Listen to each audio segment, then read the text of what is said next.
You know, we talk about Grand Canyon University here at Aztv so often, but we're going to do it a little bit more with the top man, the president of Grand Canyon, Brian Mueller. Welcome back, sir. Thank you for having me. It's good to be here. We talk about the growth. We talk about the expansion. We talk about the excitement and the electricity going on that campus on West Camelback. But I want you to talk, if you will, about something that confuses a lot of people.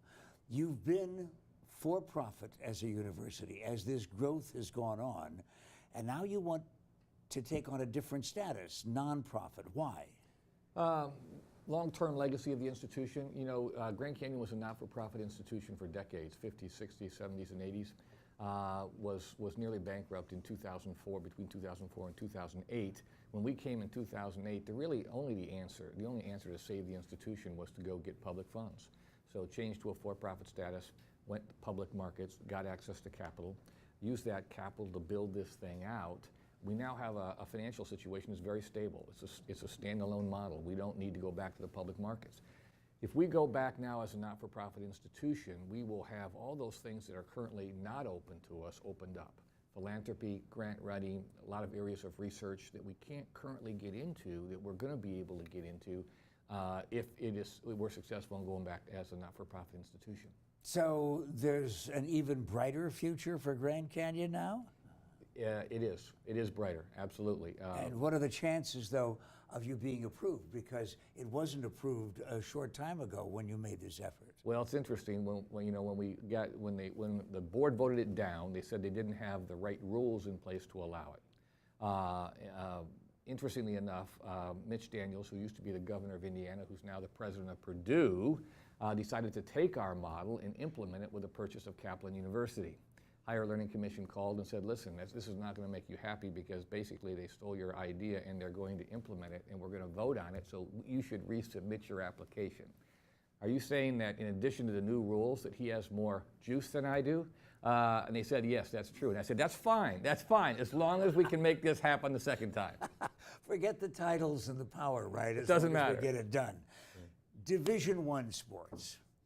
When I came here 175 years ago, Grand Canyon was the little school on the west side, and people knew about the baseball team. That was it. How many sports do you have now? 21 Division I sports, yep, men's and women's. And you're doing very well against some of the best in the country. We are. Our swimming team is now in top 20 in the country. Tomorrow is a big night for us. I know there's a big basketball game in town tonight, yes, with our local partner schools, but there's a big baseball series this weekend in town that I'd like people to know about. We're going to open up a new baseball stadium tomorrow night. It's going to be sold out, 4,100 seats, and we are playing Texas Christian University, who was in the top 10 in the country last year. Exciting night. Stadium growth, though, is not just baseball.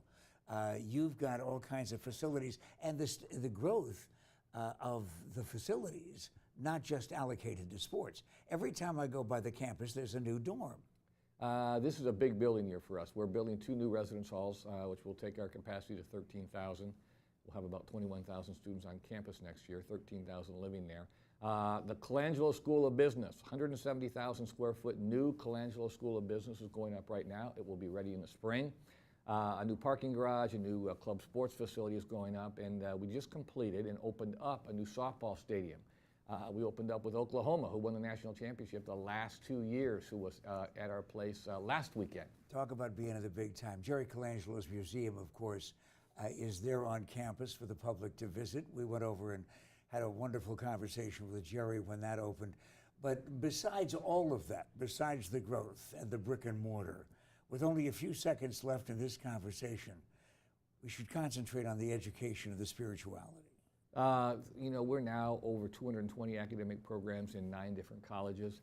The average incoming GPA of our students next year will be between 3.5 and 3.6. We have an honors college, which next year will have 2,000 students in it. Average incoming GPA almost 4.2. Our engineering programs are growing. So we're very, very proud of what's happening academically. How many students on campus? 21,000 next year. And how many online? Next year, about 75,000. It's one of the reasons why it is we never get tired of talking about it, because there's always something new.